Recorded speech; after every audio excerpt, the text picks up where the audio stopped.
So like that's another one.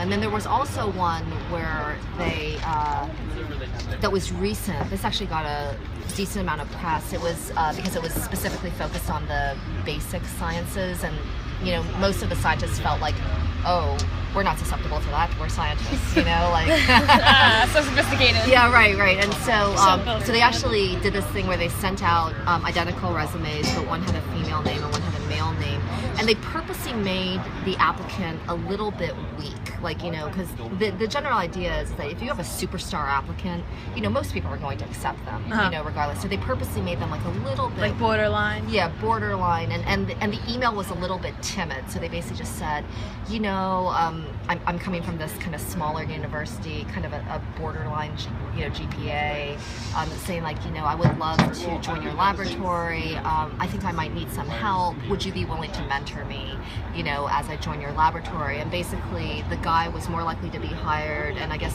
what they also said was that they offered the guy $4,000 more in salary compared to the girl. So yeah, and so they were saying like, this is how it starts, So. Yeah, so basically that's kind of one kind of big, category that just like how much does that feed in? And it plays out through a lot of different things because, men are more likely to be nominated for awards. Men are more likely to have, graduate students and postdocs want to come work for them because they're perceived as being more prestigious, and and then it kind of just, it's like this, little things. It's never one huge thing, so all these little things just add up, So that's kind of one big field. The other, let's see, I think that the other two major, well, they might even feed in together. I'd say like there's been a lot of press lately. I think, have you read Adam Grant and Sheryl Sandberg? They've written this series of articles for the New York Times recently, and and one of them that was quoted was that women are more often likely to get interrupted. So like if a man is, leading a discussion, people listen to him and they tend not to interrupt him. We've seen that in class. Like Mr. Payne said that like a woman sat in his class and like timed when he interrupted like girls versus boys, and he interrupted like girls like more often, or like and Greg. Yeah. And like Kana. Like oh my gosh. They interrupt a lot. Yes. And so it was really interesting, and I was even, sometimes I even notice it in my own lab meetings where, well, it's funny, like, about 5 years ago, my lab was all women. Like I had a woman postdoc, like 2 women medical students, a woman technician, and like now my lab is all guys. So I have 2 male graduate students, like 2 male senior postdocs, and the dynamics of it have just like entirely changed. But the other day in lab meeting was, interesting because somebody was saying, that doesn't look right. What is going on there with the pathology? I said, it's fine. It's just what we call a basaloid follicular proliferation, and it's, it's completely fine. And the person was like, I think it's out of section. I think it's, this, that, or whatever. I'm like, no, it's a basaloid follicular proliferation. And the other one was kind of like, blah, blah, blah. I think it's this, that, or whatever. And it was kind of funny because we had literally just discussed this. There was an article in the Atlantic Monthly called The Confidence Gap, which I'll get to in a minute. And I finally stopped and I'm like, all of you, be quiet. I'm like, I am 100% confident that it's a basaloid follicular proliferation. Move on. I'm like, are any of you board certified in dermatology? No. Okay, let's move on. I'm like going, my God, what is the take here? So so basically I that's, but okay, so there was this one article called the Confidence Gap. It was actually quite a while ago, and whether or not women are, statistically less confident than men, that's not necessarily clear, but that it's often perceived to be that way. And so, I guess, again, there are a lot of studies that show that, men will apply for a job if they meet 60%, of the qualifications for the job, where women tend to apply for the job only if they meet 100% of the qualifications for the job, and so again, asking for raises, negotiating, all of these sorts of things. I know people react differently to these things. So people react differently if a woman asks for a raise versus a man asks for a raise. So it's like both ways. Absolutely. Actually, it's funny. There's so there were very few women chairs at Penn, chairs of departments, and so but as soon as that, we called it a gender equity report came out when I was hired. So like, the 33, 18, 10, and then it was something at that point in time like 7% of department chairs, which was just outrageous, So Penn was like, they wanted, so also, the next few hires were all women. So like now the department chairs are kind of back up towards like 18%, but I remember one of the women department chairs came in and she was talking about how her, being a woman department chair just opened her eyes to, all of the different issues that she was never really aware of. So I guess one of the things she said was that if she only gave a raise to the people that asked for a raise, there would be gender inequity within one cycle. Because she's like, the guys are always in my office asking for a raise, and the women never are, And so, but then she was like telling this story where a guy, faculty member, came in, like sat down, was like, all right, I need a raise. My wife is,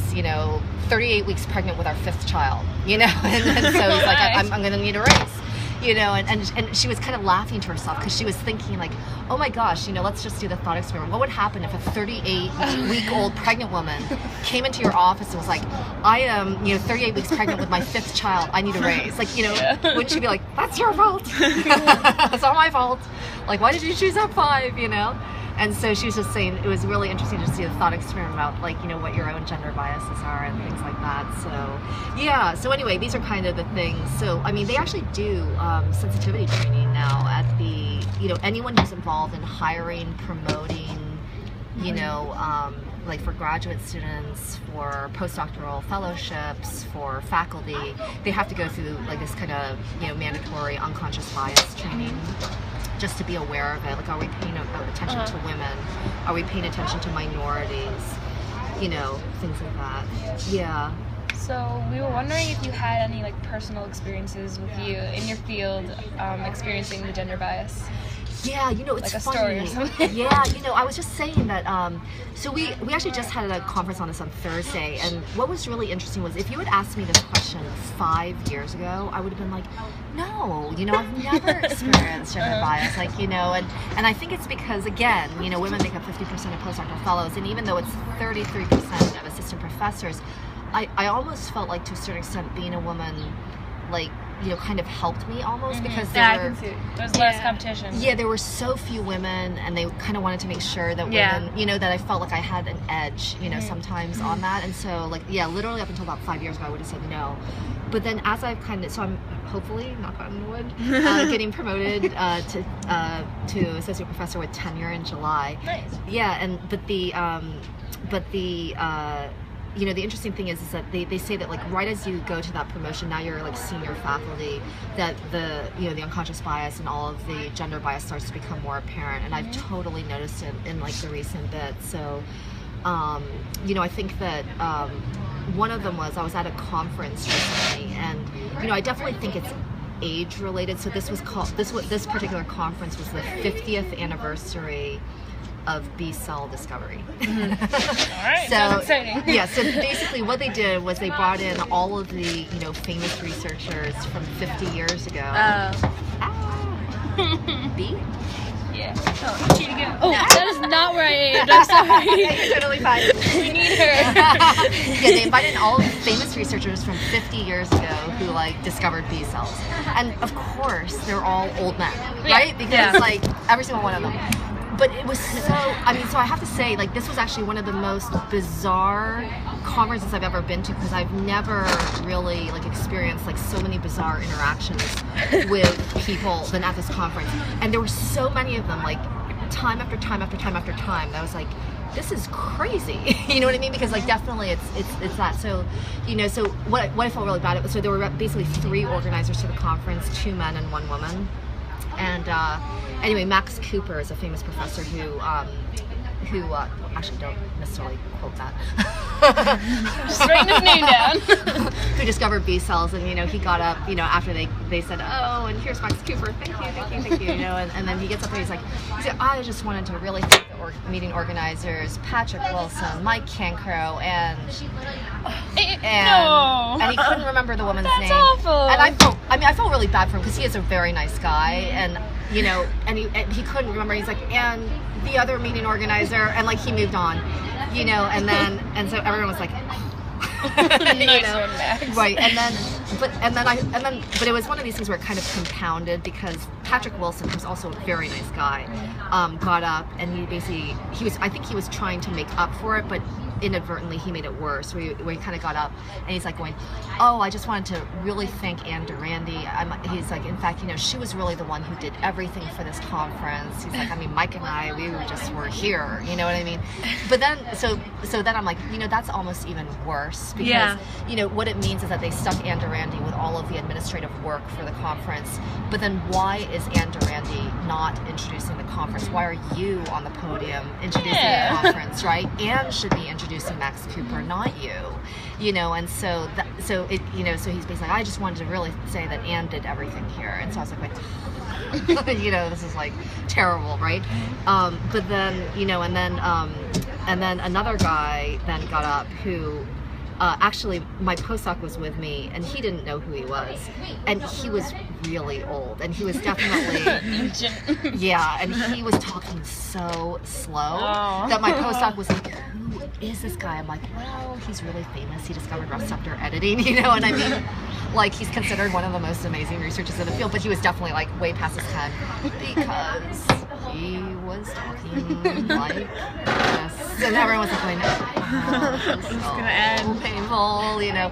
But anyway, he was showing a picture of the first Keystone B Cell conference, and there was one woman and like, you know, all of these guys, like, you know, hundreds of guys around. So he spent like all the time focused on this guy over here. He said, this guy was amazing, he was my friend, you know, this guy was amazing, he was my friend too, this guy was amazing. And then he circled the woman at the very end. He's like, you're probably wondering who this is. He's like, you're probably thinking she's somebody's secretary. And then did we hear about this? Yeah, we heard about this. Told us about this. Yeah, like, that's terrible. Just like even like saying mentioning that. I like, know. you don't need to say that. It's like just introduce her. Right, reinforcing, you know, subconscious bias, right? And he's kind of like attention to the general. Yeah, and I was like, are we really thinking she's somebody's secretary? Maybe you are, you know. And then he basically just said, no, she was a researcher, but then he never, you know, told us what she did. She never told us, like, like, I mean, and then he moves on. I'm like going, oh my god, this is the most embarrassing like series of conferences I've ever been to. And then I was actually looking at all of the speaker lists, and I realized that like the women, so in the clinical sessions, women made up about, you know, maybe 30 to 40% of speakers, which is very common. But in like kind of the hard science, you know, sessions where it was like very basic science, like the women were literally like 10 and at most like 20% of the speakers, you know, and in a lot of those sessions, when they did have a talk, they didn't have the keynote, like they didn't have the big talk, but they had these sections for what they called mini talks, which were postdoctoral fellows that were presenting their work. And so a lot of times it was just like a woman postdoctoral fellow presenting her work, you know, and so I was kind of like, okay, that's fine, you know. But then I was sitting at breakfast, and you know, everyone's going around the table introducing themselves, and you know, and there was a senior guy there from the Karolinska Institute of Sweden, which is the institute that gives out the Nobel Prize, and so he was there, and you know, and basically, you know, so we were all going around and introducing stuff, and he gets to me, and this was the Keystone B Cell meeting at Banff, so it's like a beautiful ski area and everything like that, and so he gets to me, he goes, and why are you here? Are you here to ski? You know, and I'm thinking, he like preempted me from even introducing myself, you know, and so, and I'm like, you know, what do you say to that? I'm like, I'm a woman PI, NIH funded investigator, you know? I mean, like, it just sounds ridiculous, right? You know, but you have to just be like, very calm. You're like, no, I'm a PI, you know, I'm here with my lab, you know, we're presenting in this session, you know? Yeah, exactly. And I mean, and actually we had quite a bit of overlap, which he became interested in, and then he started asking questions, but you know, I think it's it's probably, It's like the first thought that popped into his head. It's like really bad. yeah, exactly. Like, she And- can't be here for this. Yes, and and like, he's like, oh well, then you must be familiar with our work on IgG4, blah blah blah. And I'm kind of like, it's Like having to prove yourself. right, and it's like the confidence issue, because like obviously he's 78 years old, and he's from the Nobel Prize Institute, right? So I'm not going to be obnoxious to him, but I was thinking like I could have said the same thing to him,